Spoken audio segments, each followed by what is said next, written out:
Merci beaucoup. En effet, je m'appelle Timothée Ourbach et je travaille à Rabat, à l'Agence française de développement. Donc, on couvre les activités au niveau du Royaume du Maroc.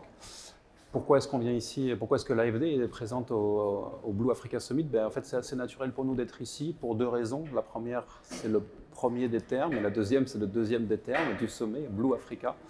En effet, l'AFD, l'Agence française de développement, déploie ses activités, ses financements essentiellement d'abord et avant tout en Afrique. C'est vraiment une priorité pour nous, une priorité de travailler auprès des gouvernements et des partenaires africains.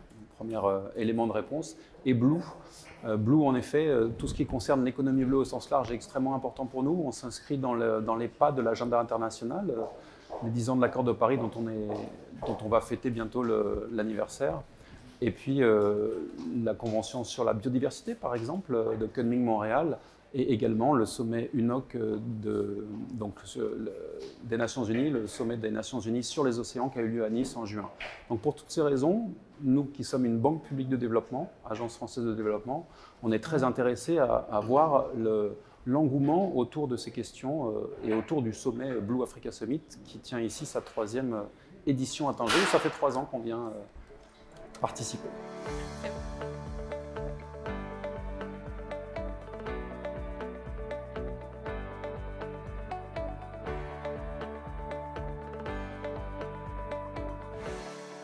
Ce matin, en effet, le collège qui se réunissait sur l'économie et la finance bleue était réellement passionnant dans le sens où on était une diversité d'acteurs, une pluralité d'acteurs, chacun avec sa vision. On avait des collègues qui venaient de Mauritanie, du Sénégal, on en avait du Bénin, on en avait de Guyane aussi, de l'autre côté de l'Atlantique. On partage un océan en commun avec toute la façade américaine. Donc il y avait beaucoup de monde et on a discuté de plein de sujets au cœur du développement durable, les piliers d'économie sociale et aussi le pilier environnemental qu'il ne faut pas oublier. Et les questions de sécurité et de piraterie ont été aussi un petit peu abordées. Mais ce que je retiens, c'est que vraiment il y a un engouement partagé des différents acteurs à différents niveaux pour travailler vraiment sur une question de comment est-ce qu'on améliore l'accès au financement avec une thématique économie bleue et de durabilité, qu'elle soit donc sur ces 3 piliers, environnemental, social ou économique, mais aussi dans le temps.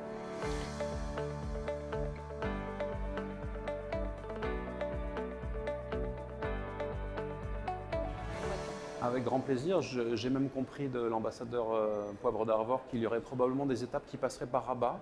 Le dynamisme marocain dans cette dimension océanique de son développement est extrêmement importante et on souhaite continuer à l'accompagner. Donc on sera aussi, j'espère, présent dans les étapes qui vont nous mener jusqu'au Blue Africa Summit de l'année prochaine, petit à petit, qui vont paver la route pour qu'on ait un pacte pour l'Afrique durable aussi efficace et opérationnel que possible.